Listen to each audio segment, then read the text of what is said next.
The Black Ship Side Story, What's the Job? Chapter 26.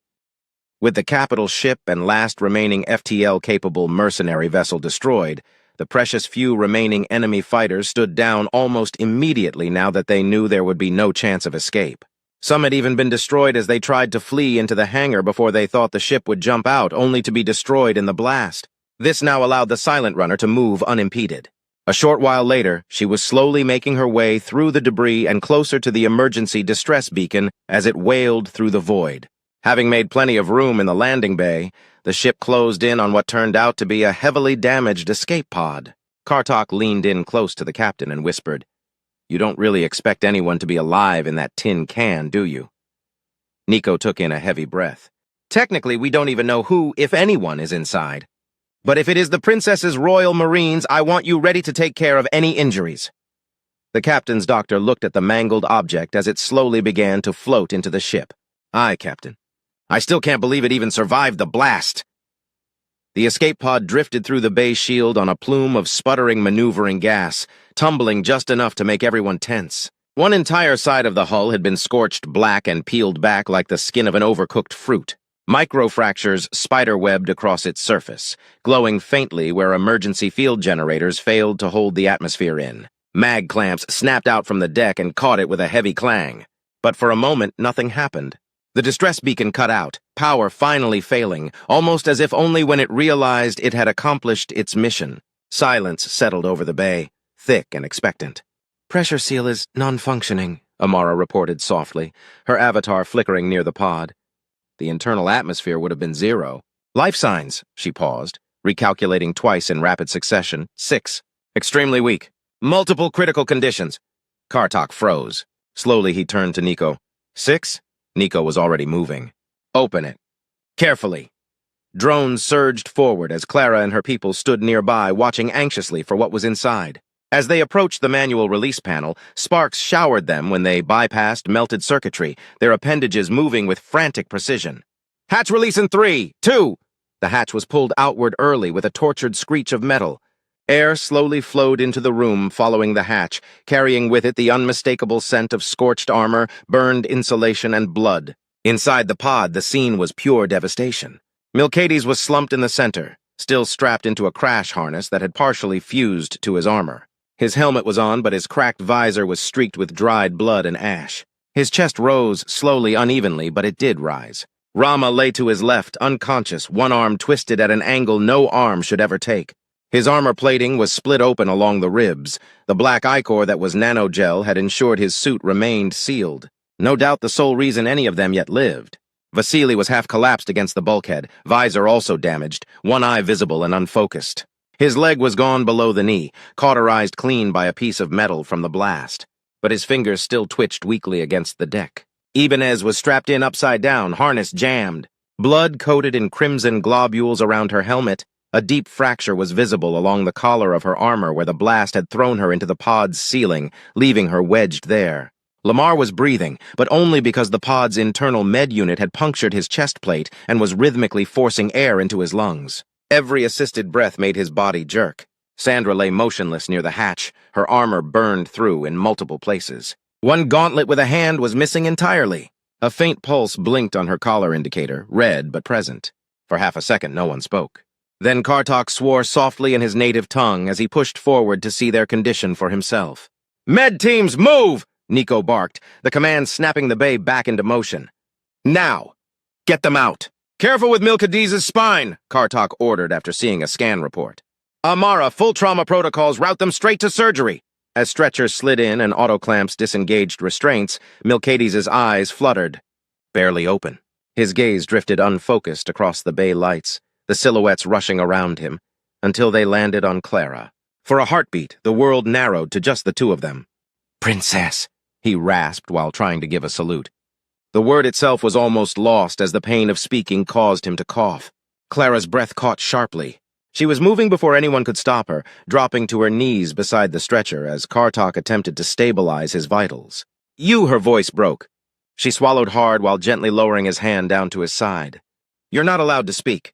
Just get better," she finally ordered as tears of joy softly fell from her eyes.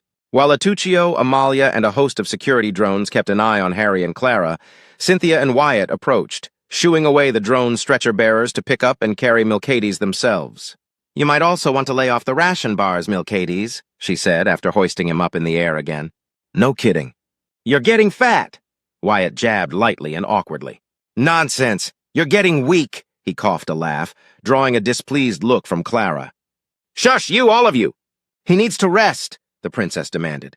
"Yes, my princess," they all said in unison before quickly departing to escape her ire, but also allowing Clara to finally turn away to see to her other Royal Marines as they were pulled out of the wreckage and sent to the medbay for immediate medical care one by one. As the minutes passed and the last Royal Marine was indeed whisked away, Nico approached next to Clara. "I'm sorry you didn't get your ship." Clara huffed a small laugh, not looking at him, but keeping her gaze fixed on her Royal Marines as they disappeared from the room. "It's all well and good, my dear Captain. I didn't lose anyone irreplaceable." She then turned to the mercenary captain with a faint smile. "And I regained so much more than a single ship could ever hope to provide." Nico tilted his head at her curiously, but allowed a small smile to grace his features as well, despite his lingering wariness. Just then, Amara appeared before the pair. "Captain, Your Highness," the artificial intelligence said with a slightly awkward bow. "You are receiving an incoming transmission." Nico narrowed his eyes. "From your previous employer," she answered quickly with a playful grin. "Ah," he replied, sounding pleased before turning to Clara after another moment's thought. "Would you care to join me?" he asked, extending his hand to escort her. "I have a feeling you might want to say a few things as well." "Yes?" Clara's eyes darkened even as an almost evil grin spread across her face. "Indeed I would." "That would be delightful," she said, taking Nico's offered hand. "Actually, would you mind it terribly if everyone came with us?" she asked, gesturing to her cousins and the Staples. "I think we might have an opportunity here." "I don't see why not," Nico answered, now curious what the blonde princess could be up to. And with that, they were all off. As they walked to the comm room, Amara sounded in Nico's mind. "Captain, before I was wiped from the Admiral's cruiser, I happened to stumble across an interesting communique from Duchess Sylvia to Admiral Harry about you while I was sifting through their data looking for any helpful intelligence. You will probably want to hear it before we open communications with her." "Perfect! Patch it through," the captain said wordlessly through his implant. As the information was uploaded, processed, and understood in nearly an instant, his eyes widened before he cast as casual a glance back as he could to a rather downtrodden-looking Harry, who was being escorted behind them. Sensing the shift in mood, Clara turned to him and silently asked, "What is it? What has happened now?" she asked, following his gaze to make it seem as if that was what drew her attention. Returning his focus to where he was going, Nico huffed. "Nothing." Clara raised a dubious eyebrow. "Nothing? That didn't look like nothing, my dear Captain." He sighed tiredly. "Well, nothing of any actual relevance anymore, anyway." Turning to see her still giving him a questioning look, he held up a placating hand. "I'll explain shortly. Let's just see what your aunt has to say. Please, I just ask you to stay out of the visuals when I first open the channel. Agreed?" "Very well," Clara spoke almost cheerily, as if reveling in the prospects of the conversation to come, even if she was curious as to what he wasn't saying. The moment they entered the comm room, Clara and her entourage were rejoined by Wyatt and Cynthia. They all moved to the side and out of view, while Nico activated the system after donning his helmet, before calling up Duchess Sylvia Emerald. When her image appeared, Nico gave a small, fake bow of respect. "Greetings, Duchess. I understand you wish to speak with me?" "Yes, Captain. My son, Admiral Harry, has not reported in since you handed over my niece and the others to his care. You wouldn't happen to know anything about such a concerning delay, would you?" she asked in a barely masked, yet still neutral tone. "Why, yes, I would indeed," Nico replied with a chuckle. "He is currently indisposed at the moment." "What is that supposed to mean?" "Tell me this instant and stop playing games," Sylvia demanded more angrily. "If you wish to have any chance of collecting on the second half of our deal, that is." "Of course, Duchess." The man smiled widely behind his helmet. "He is currently a prisoner of war aboard my ship." Sylvia's eyes opened wide as she clenched her jaws tightly. "You insubordinate liar!" Nico snorted at her response and simply continued. "And the reason you can't raise him on his ship? His accompanying mercenary fleet has been destroyed, down to the last vessel." "Another lie!" the Duchess growled. "That's impossible. Even if you have betrayed me and joined with my niece, there is no possible way you could have overwhelmed that fleet. And I saw you hand them over to my guards. How could you possibly have overwhelmed them also? Well, since you don't believe me... He stopped and shifted to turn his whole body to the side. Placing a respectful hand over his chest, he gave a theatrical bow as he held out a hand for Clara to approach. Your Majesty? Being most amused by the games Nico was playing, Clara decided nothing else would do than to play along. Approaching the captain with as much grace and poise as was physically possible, she gently took Nico's hand before turning to face the monitor with a condescending look. My dearest aunt, I wish I could say it was a pleasure to see you. Do you believe it now? Sylvia's breathing was visibly becoming more labored as she tried to work through what she was seeing and hearing. Her eyes flicked from the princess back to the captain, who was standing once more and looking at her. But we... Had a deal? Nico interrupted. Yes, about that. I wanted to ask you about a communique I had intercepted from your flagship. It distressed me greatly, so I wondered if you might illuminate me further on this apparent misunderstanding. He then proceeded to play the recording of her talking with her son and explaining that his orders were to bring Nico and his crew in so they could be assassinated after reaching the Emerald Capital world and out of view of the other mercenaries as their reward. As the recording came to a close, Nico took in a breath through gritted teeth. Now I asked myself something similar. How can this be? We had a deal. A deep chuckle rumbled from his chest. And you then want to sit there acting like you have some moral high ground? Come now. This is beneath you, Duchess. Sylvia's gaze hardened as rage filled her very being. And yet she refused to speak any further with her traitorous captain. Her eyes shifted toward her niece instead. If you actually possess my son, how much do you seek for ransom? How about a simple exchange? Clara started pleasantly. I'll return my cousin, your son, for my brother, Sylvia scoffed. My darling Clara, you can't be serious. Clara gave a simple shrug. And why not? I assume you would be most distressed to have your son shackled so disgracefully. And the news of you attacking your own niece in neutral space? My goodness, the shame of it all. It seems hiding your shame while returning my dear cousin Harry would be fair. After all, who now would want to align with such dishonorable disgrace to the principality? Sylvia's eyes narrowed as her scowl deepened. Her answer came without hesitation. Keep him! I have other sons and can produce more if needed. Alexander's value is worth 1,000,000 Harrys, she shot back defiantly, tossing her nose higher in the air. It was this moment that Clara had been waiting for. With a thought, Cynthia and Wyatt forcefully dragged a disheveled Harry into view for Sylvia to see. What she beheld was her child looking at her with all the hurt a son could hold after hearing he was being held in such low regard and worth by his own mother. Mother? Harry asked, too shocked to really say anything else. The Duchess pursed her lips after realizing Harry had been held present to hear her comments. Harry, you have proven yourself to be useless as usual, she spat, disappointed. Without another word, Sylvia cut off the channel, disappearing from the screen. With another thought, Wyatt and Cynthia hauled the young admiral away to be handed off to security drones waiting outside.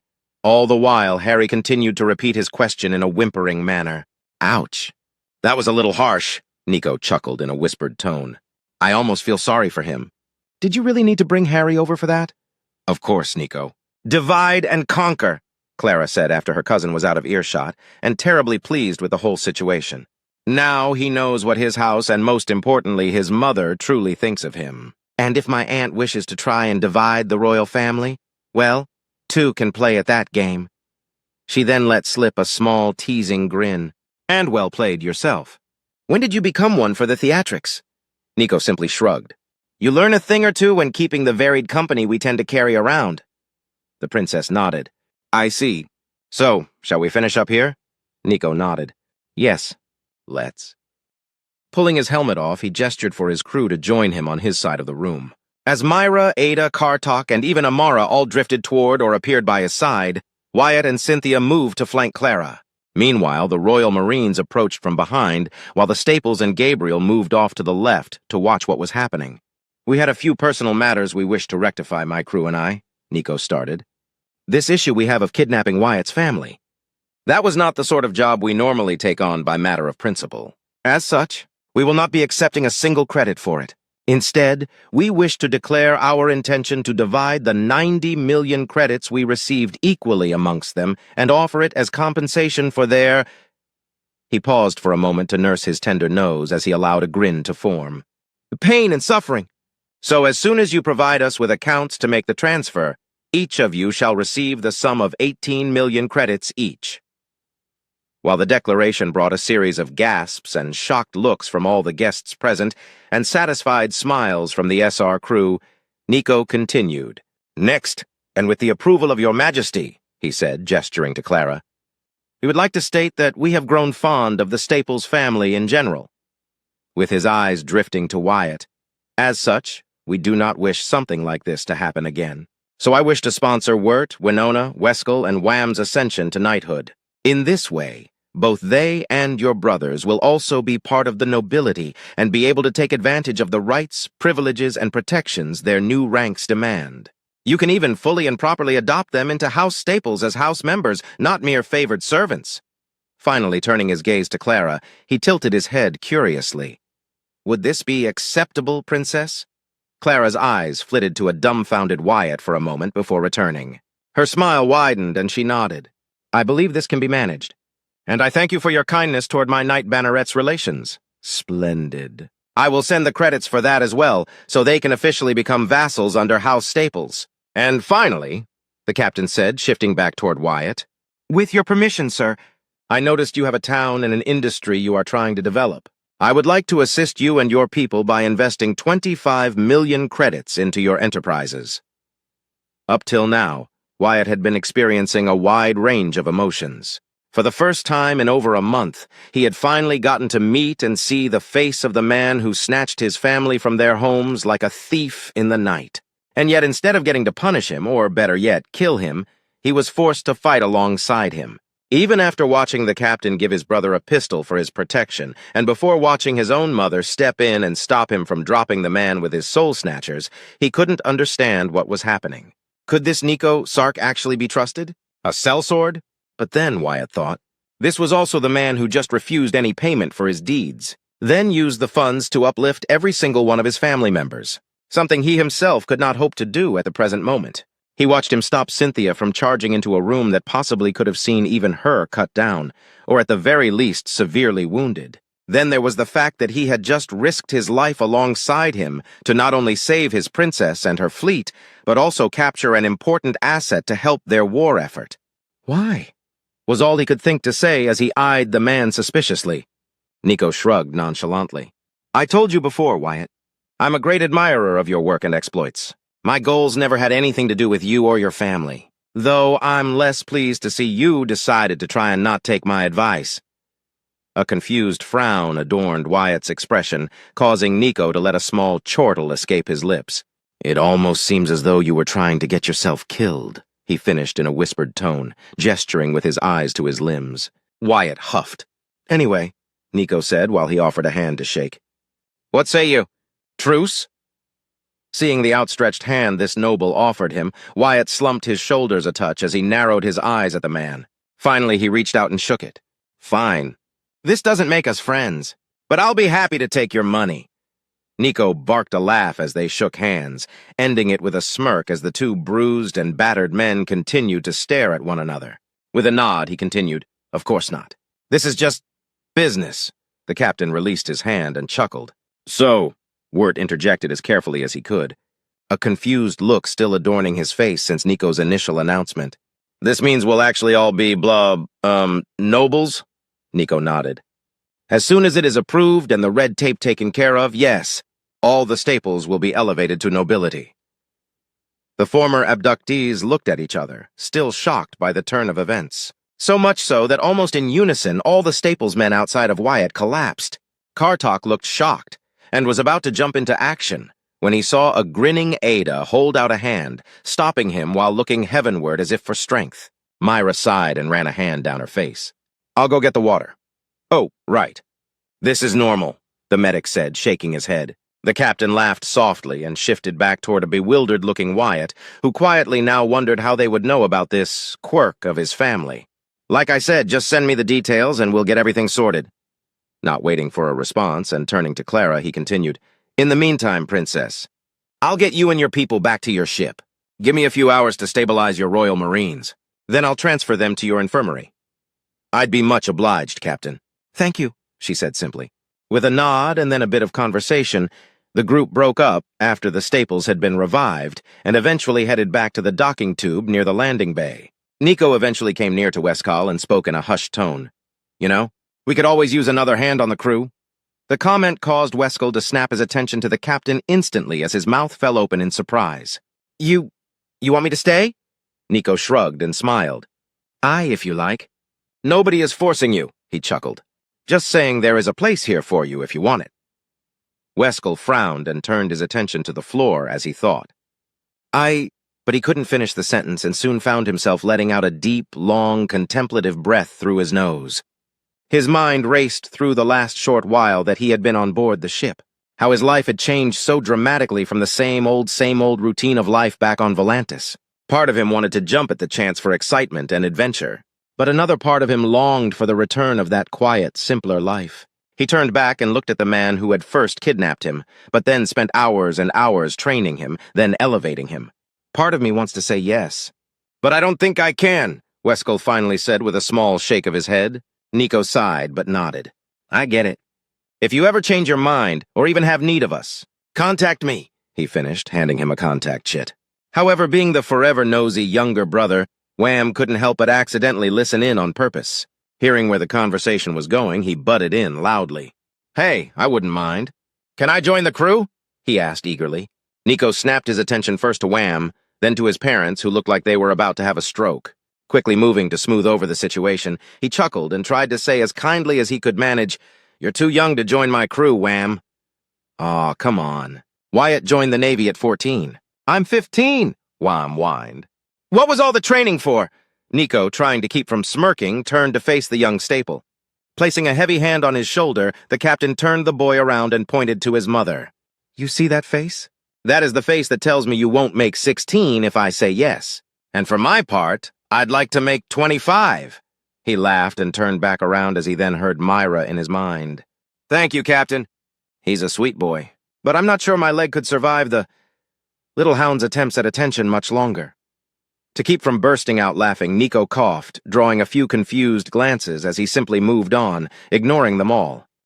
Walking further on, Clara gently signaled him over as the walk brought him closer. While they appeared to move quietly, she reached out to him through their implants. Nico, I wanted to thank you for what you did today. I know how hard it must have been for you, she said with a soft, tentative smile cast his way. The fact that Nico was walking so close to the princess as an ally was still quite surreal for him. For years, his only desire had been to separate her head from her body, or shower her in a hailstorm of bullets. Probably both. But even now that they had buried the proverbial hatchet, he still couldn't help but feel slightly uncomfortable in her presence. Still, he offered a small nod by way of a response. I don't suppose you would know where my brother's remains are, or if they were even given the courtesy of an urn. Clara sighed heavily as her gaze lowered. Yes, I know where they are. My father suggested that they, the other children and the babies, receive the mercy of their ashes being saved. The concession was granted. There was a long, heavy moment of silence as Nico waited for her to continue, not really feeling he needed to ask more specifically. They are on Astoria.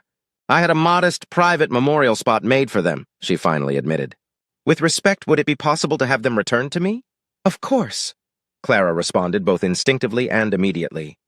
As soon as we can lift the blockade of my homeworld, I will order their release to you. Nico raised an eyebrow and looked at her curiously.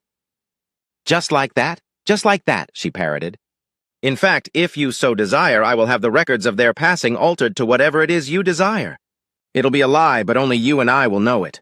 We can have their names altered to Sark as well. That way they can be remembered honorably once more. The captain wasn't quite sure what to make of her answer. There was always a catch somewhere, some hidden agenda. But with no demands whatsoever, he was finding himself at a loss for words for once. Finally, he nodded. You would do that for them? A question that only drew a small nod from the second princess of the principality. He let out a long breath through his nose before continuing. You know, when you gave your life to me, I only spared it for the prince's sake. Clara gave a melancholy smile while taking in a deep breath. I know. But now I'm just glad I did anyway. They shared a moment of silence even as Clara allowed a small smile to grace her features before she decided to move on. Anyway, I also wanted to talk to you about your next assignment. Nico raised an eyebrow, his interest suddenly piqued. Please, continue. I'll have to have you and your crew over to the Noir Navio at some point, or we can discuss the operation in greater detail over the network if you so desire. But the, as you so charmingly say, gist of the plan is we need to know the exact location and the movements of the Drazen fleet you ran into. Once located, we will exterminate them, Clara said as matter-of-factly. The captain snapped his attention in her direction. Well, now who's being ambitious? A smirk graced her expression as she wordlessly teased. What? Don't tell me the fearless Nico, the great mercenary from beyond the Principality, is afraid of Drazan. Nico scoffed. Hardly. But even with these ships of yours and mine combined, that's going to be a tall order.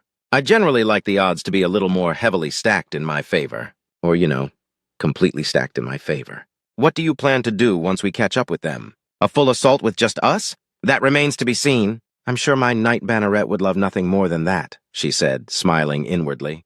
For now, however, I want you and the Reaper's Eye to be our forward scouts. Track them down and report back on your findings. That we can definitely handle.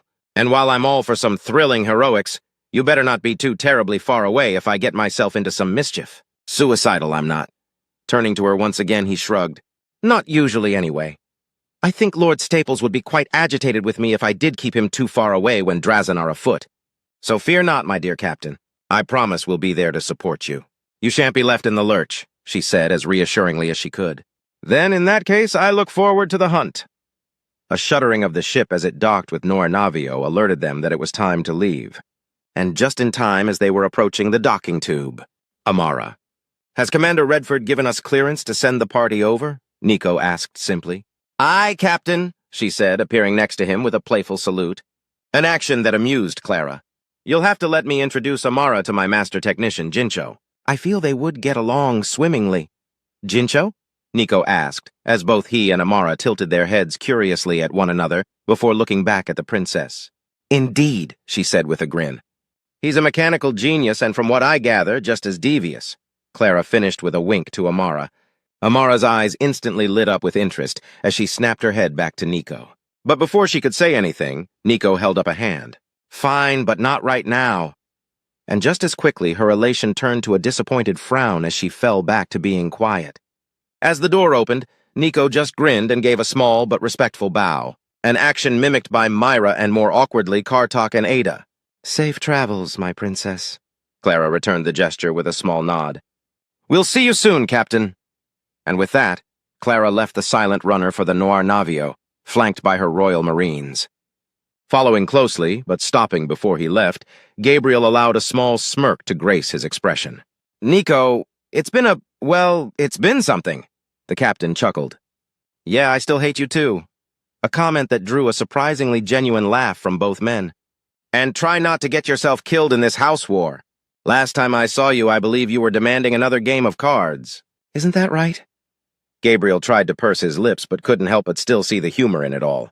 You really do have a good memory. And indeed, you are correct. Honor demands it. Of course, Nico agreed amiably. Till then, Lord Draymore. Be well, and send the prince my best regards. Gabriel nodded while maintaining a smirk. And you, Lord Sark. The pair of men shared another grin before Gabriel turned on his heels and marched down the tube, following Clara. Nico turned to find Ada smothering Wham and Westcall in hugs and kisses on the cheek, while Myra hugged Winona. To his surprise, even Kartok was noted to be shaking Wirt's hand. The captain quietly walked over to a somewhat apprehensive Wyatt. So, Wyatt. The Baron turned to him with a curious look, but said nothing. I was thinking.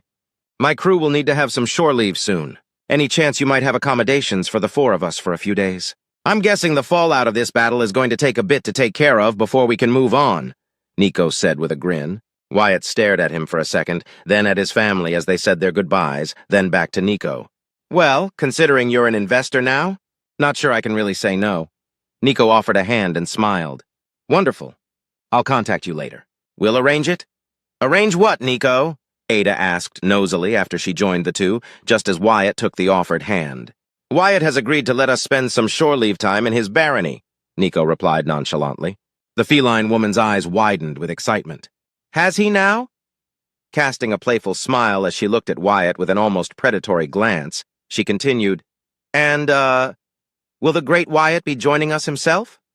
Wyatt simply shrugged, not picking up at all on any other possible meaning to the question or tone. It's possible. I was thinking about taking my family to live there. Excellent, she purred. But before anything more could be said, Wham and Westcall jumped on Wyatt by surprise, urging him to get going so they could see his ship. Everyone chuckled, and soon the Staples were all off after one final farewell. Bringing up the end of the line as they entered the docking tube, Cynthia watched after the family for a moment before stopping to turn back to Nico. I guess I'll be seeing you around, Captain. First, just call me Nico. You know better than that, he accused while brandishing a winning smile. And second, absolutely. Who knows? Maybe we can even spar again sometime, he said in a way that had her thinking there was some deeper meaning to his words. As her eyes narrowed slightly and her head tilted curiously, maybe. After all, I feel you should have a second chance to try again after that embarrassing loss on Hago. Cynthia's eyes instantly went wide as she sucked in a breath of air to start a tirade. You! But her words were cut off as Nico smashed the button to close the docking door. Amara, get us out of here before we have to deal with a one-woman assault on our ship, he ordered after cackling. Spinning around to look at his crew, the captain found himself absolutely pleased with how everything had turned out. All right, everybody. I'm giving us a few days of shore leave. Savor it. We'll have quite the assignment afterward. Myra raised an eyebrow. Oh? Why? What's the job?